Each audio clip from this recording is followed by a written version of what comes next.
there, welcome to the Soil and Roots podcast, digging beneath the surface to uncover the hidden ideas that form us, the church, and our culture. I'm Brian Fisher. This is episode 27, Weird Science. Speaking of weird science and math, I was laughing to myself about myself as I was putting this episode together. I was looking back over the first 25 episodes and I realized I must really have a thing for numbers. So just for giggles, here's a small sample. As disciples of Jesus, we live in the tension of two kingdoms, the kingdom of light and of darkness. God has placed us into 4 relationships with Him, others, ourselves, and creation and culture. There are 2 primary categories of the ideas that form our hearts, ideas in the air and ideas in the soil. Ideas are formed in 3 ways, initially, abruptly, and progressively. In our current age, we face 3 primary problems. Our hearts bubble up their ideas and desires through 8 indicators. Our hearts are best formed by being immersed in groups that embrace the 5 key elements. So there you go. If you love numbers, you may be fascinated. If you don't love numbers, you probably already stopped listening to the episode. I have a lot of questions I'm going to ask Jesus when I meet Him face to face. Why did you create mosquitoes? Can I see a sample of your carpentry handiwork? Can you imagine a table and chair set made by God? Did Adam have a belly button? Here's another topic I'd like to ask Jesus about, His miracles. The Gospels record around 37 of them. Have you ever thought about what's common in virtually all of them? Jesus supernaturally changed something physically. Think about it. He changed water into wine, somehow restructuring the chemical properties of the liquid without touching it. He fed thousands of people twice just using a few scraps of food. He ignored the physical laws of nature. He walked on water. He told storms to calm down, and they did. More than once, he knew where large schools of fish were without a sonar. Speaking of fish, Jesus knew when and where a certain fish would be caught with a coin in its mouth. I went fishing one time as a kid up in Pennsylvania, and I caught the sole of the Converse sneaker. But I didn't know I was going to do it, and it didn't help pay my taxes. The majority of Jesus' recorded miracles were physical healings. He healed the deaf, the dumb, the lame, the sick, the disabled, dead, in the case of Lazarus. He exercised control over the physical world, but he also controlled the spiritual world, the unseen realm, as it were. He cast out demons. Sometimes this resulted in physical protection and healing, the child who threw himself into fires or the graveyard demoniac who had been cut and bruised from his chains. But here's what I want to ask Jesus about. Most of the recorded miracles involve instant changes to the physical world. But there aren't any recorded miracles of Jesus instantly healing relationships. There's no story of a couple coming to Jesus and asking them to instantly heal their marriage, or for Jesus to miraculously heal a family rift or a fight between brothers, to instantly repair unforgiveness over a broken contract, or for some community feud to suddenly turn into hugs and well wishes. Jesus made sudden changes in the physical and spiritual realms, but apparently wasn't asked, nor did he offer, to instantly heal broken relationships. Well, let's look at our 4 relationships. We have a relationship with God, others, ourselves, and with creation and culture. Now, for some people, the act of salvation is a sudden event, but not for everyone. Regardless, after salvation, the ongoing formation of our hearts, it's a time-consuming, lifelong, intentional process. Our reconciled relationship with God may start suddenly, but it deepens and grows over time. As we chatted about in Season 2, the process of digging into our own hearts to understand the ideas and desires that drive us, well, it's time-consuming. Back in Episode 8, we discovered that hidden ideas are formed in these 3 ways, initially, abruptly, and progressively. Most of the time, the desires and ideas in our hearts are formed progressively, slowly, over time. Falling in love, cultivating a healthy marriage, pursuing the hearts of our kids, restoring a relationship that's been broken. These things take time to deepen and flourish. Even our relationship with creation and culture involves lots of time. Just think about how long it normally takes for ideas in the air to seep into our soils. In episode 24, we explored how many of the unconscious ideas you and I right now are governed by are the results of changes in culture that took place over 400 or 500 years. So, although we may be introduced to someone quickly, God or our future spouse or a new friend, the process of forming deep, abiding relationships takes time. So, why didn't Jesus heal relationships instantly like he did physical bodies? Well, perhaps it's because Jesus knows anthropology better than we do. The human heart, the bedrock of our desires and ideas, tends to form over time. Spiritual formation requires time. Relational formation and healing and deepening takes time. Maybe instant relational healing isn't good for us. Maybe it's just not in our best interests. Time. What a mysterious and fabulous key element of our discipleship. And it can be somewhat difficult to grasp.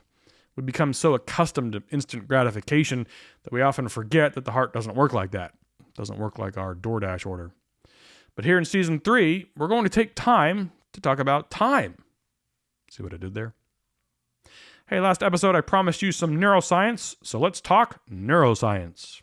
As Christians, we recognize that in our current age, relational trauma, it's now standard fare. We can't consider modern discipleship without considering broken hearts, broken minds, and broken bodies.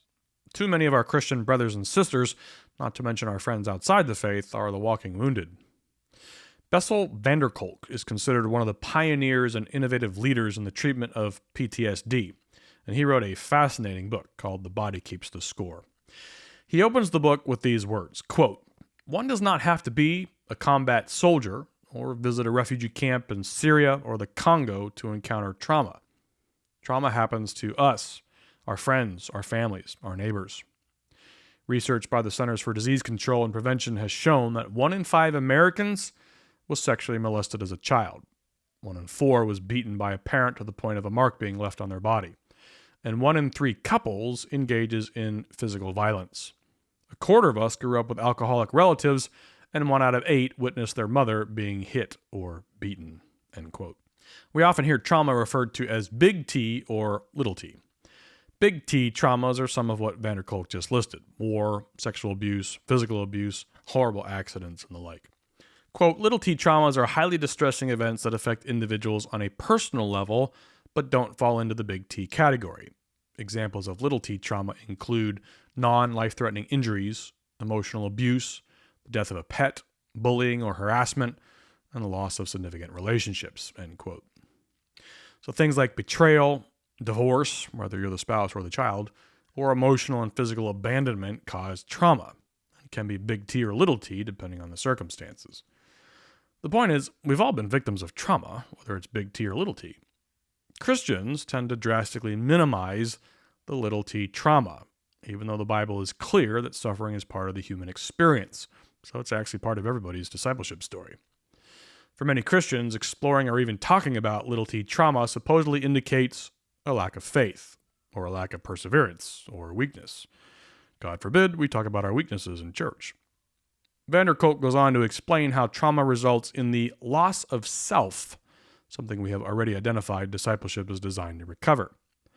Trying to make sense of suffering, any suffering, often results in various coping mechanisms that drive our hearts into numbness or anger or hopelessness. Kolk was moved early on in his career by one of his teachers who had said, quote, "Most human suffering is related to love and loss, and that the job of therapists is to help people acknowledge, experience, and bear the reality of life with all of its pleasures and heartbreak. The greatest sources of our suffering are the lies we tell ourselves." He often said that people can never get better without knowing what they know and feeling what they feel. End quote. The greatest sources of our suffering are the lies we tell ourselves. Instead of pressing into our suffering, instead of inviting and allowing others to extend compassion, which literally means with suffering, we instead cope. And we lie to ourselves, and the lies eventually become truth to us. And then we lose ourselves in the process. This is why the practice of heart view is so important. We may lie to ourselves, but our hearts, they have a way of expressing reality, whether we want them to or not. And we need the Holy Spirit and a community of people who love us to help us translate the messages our hearts are sending. Later on in the book, Kolk breaks down the various parts of the brain and explains how a person must engage their story to return to wholeness. Quote, most of our conscious brain is dedicated to focusing on the outside world, getting along with others, making plans for the future. However, that does not help us manage ourselves. Neuroscience research shows that the only way we can change the way we feel is by becoming aware of our inner experience and learning to befriend what's going on inside ourselves, end quote. Theologians talk about the inner self, the inner experience, the inner man with some frequency. To some of our modern evangelical ears, exploring our inner person may sound like New Age mumbo-jumbo, but to some of the greatest Christian minds of the last 2,000 years, exploring our inner person is an accepted and necessary aspect of a practice called contemplation. We contemplate and dwell on God and His character, and we search our hearts, not because we're trying to become God or find our salvation in ourselves, but because we want to grow to think and act and love the way that Jesus does. It's fashionable in Christian circles today to downplay the suffering in our stories and compare it to others who have suffered more. We always find someone who has suffered more. Makes us feel better to find such a person. But in Man's Search for Meaning, Viktor Frankl wrote this, quote, a man's suffering is similar to the behavior of a gas. If a certain quantity of gas is pumped into an empty chamber, it will fill the chamber completely and evenly, no matter how big the chamber. Thus, suffering completely fills the human soul and conscious mind, no matter whether the suffering is great or little. Therefore, the size of human suffering is absolutely relative, end quote. Pain is like a gas. It doesn't matter how much of it there is, it fills the room. The point is, we all experience suffering to one degree or another, and it serves little purpose to minimize it or ignore it. How we choose to respond to it has a tremendous impact on our discipleship. If we accept that an essential part of discipleship is exploring who we are with our King, are we befriending our inner experience? Or are we ignoring it, coping with it, or as is so often the case today, using our religion to duck and cover from it? Neuroscientist Curt Thompson sums this thought up nicely. Quote, Christian anthropology reveals, perhaps somewhat counterintuitively, that the depth and intensity of our desire for and unity with God directly and proportionately mirror the degree to which we become the truest versions of our individual selves, end quote. Okay, so engaging our story, our hurts, our joys, our sufferings, it's an essential part of the process by which we become more like Jesus. And as we discussed throughout Season 2, we are terrible at discovering our stories by ourselves. We're just excellent liars. So we need God. We also need trusted, safe friends who have our backs, who are willing to enter into our stories with us. Candidly, this is not usually the idea of modern discipleship. We go to church, we worship through music, we listen to a sermon, we go home, and then we proceed to self-direct our own spiritual formation. But self-directed discipleship, it's a non-starter. It's not biblical, and practically speaking, we aren't any good at it. Another neuroscientist, Dr. Jim Wilder, wrote a book with Pastor Michael Hendricks called The Other Half of Church. They write, quote, we use the phrase spiritual formation, which is a fancy way of talking about how we become more like Jesus in our daily lives. We react to life like He does. We value what He values. We treat people the way He treats people. It's a process of putting on the character of Christ. We all agree that this was the central task of the church. We also agree that the church was mostly failing at this task, end quote. They go on to assert that modern Christianity is largely a left-brained effort. The left brain handles things like conscious thought, speech, strategies, problem-solving, logic, stories. However, neuroscience has revealed that the right brain is bigger, faster, and has more horsepower. The right brain handles things like individual and group identity, emotional attachment to others, and how we assess our surroundings, and relational attachment. And then they write the zinger. Quote, our right brain governs the whole range of relational life. Who we love, our emotional reactions to our surroundings, our ability to calm ourselves, our identity, both as individuals and as a community. The right side manages our strongest relational connections, both to people and to God, and our experience of emotional connectedness to others. And character formation, which is a primary responsibility of the church, is governed by the right brain, not the left brain, end quote. Wait, what? Things like individual and group identity, community, emotional attachment and attunement, vulnerability, these things drive our spiritual formation more than thought, speech, and rational logic.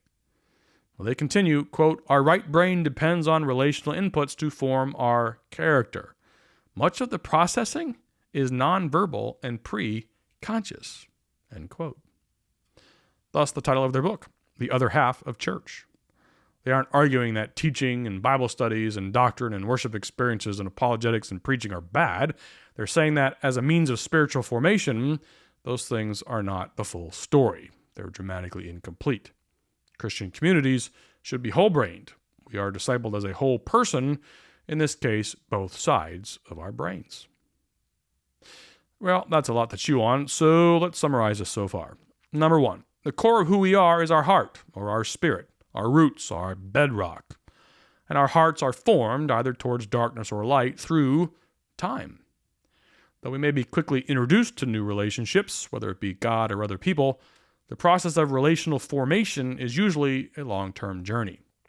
The heart may be broken quickly, but it doesn't heal nearly as fast as it's broken.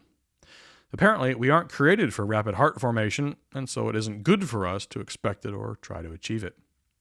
Number two, to varying degrees, we all have some broken hearts. We all suffer. We all experience brokenness and trauma. And God delights in restoring our hearts. He pursues us to that end, though it's rarely on our timeline. Entering into our suffering with God and trusted friends is a primary aspect of discipleship, regardless of the amount of trauma. Knowing ourselves, understanding our story, it's a crucial part of our spiritual formation. God weaves our stories into His as His Son continues to increase His kingdom primarily through us. And number three, neuroscience has revealed that character formation, spiritual formation, discipleship, is primarily centered in the right side of the brain. That's our relational side. It's our group and individual identity. It's our relationship attachment, in this case to God and others, ourselves, and creation. Therefore, being formed into the likeness of Jesus must include teaching, doctrine, and instruction, but it's incomplete if we're not also in deep, abiding, intimate, vulnerable, long-term relationships with Jesus, but also with others who are on the same intentional, purposeful journey and relationship with ourselves. You may have never heard discipleship described like this before, and it does begin to raise some tense questions. Are our churches the communities we go to be formed? Are our churches specifically, individually, personally guiding us to be more like Jesus as we get to know Him in our own stories? Is our church a left-brain church or a whole-brain church? Does our church understand human anthropology? Is it a community that understands that your heart is carefully and gently formed through attachment, relationship, group identity, engagement, time, and not just the accumulation of facts and head knowledge or even worshipful experiences? Does your church invest the time, energy, and resources into discipling you? If your church is more about general teaching, evangelism, service, growing as an institution, you're in the company of the vast majority of modern Christians. And those are all great things, but there's still an enormous gap, a formation gap. So if our churches aren't cultures of intentional formation right now, where do we go for discipleship? Hey, look, I'm with you. Our church is a fine church, solid preaching, mission trips, volunteer opportunities, great worship time, and several very important care programs. However, I don't expect to be discipled there because church leadership has made it clear it's not going to happen there. The senior pastor has said from the pulpit that he views the primary mission of the church to be evangelism. Discipleship, if it happens at all, is basically self-directed. There's a small group effort, but like most small group programs, they meet primarily for fellowship and some Bible study, but not for intentional, time-consuming, heart-exploring spiritual formation. That church does not exist to make disciples. They hope to make converts and then assume that discipleship, at least as they understand it, will happen through osmosis, maybe some programs. I'm not picking on our church. I think this is what most Christians experience. I've been following Jesus for decades, but I have yet to find a church institution that's focused on individual, personal, intentional spiritual formation. A church that sees its primary mission as forming its members into people who think, act, and love like Jesus. I'm not saying that type of church institution doesn't exist. I just haven't found those types of examples. Well, this has been a deep episode. Lots more to explore here on our first key element of time, so thanks so much for sticking with us. If Soil and Roots is provoking some good thoughts and discussion in your world, tell someone about it. The more people in our community, the better. If you'd also like to read these episodes, just click on the blog link at soilandroots.org. You may want to follow along with the podcast using the written transcript or share it with some friends and family who are hearing impaired. Also, you can always email us at fish@soilandroots.org. So glad you're with us. We'll see you next time.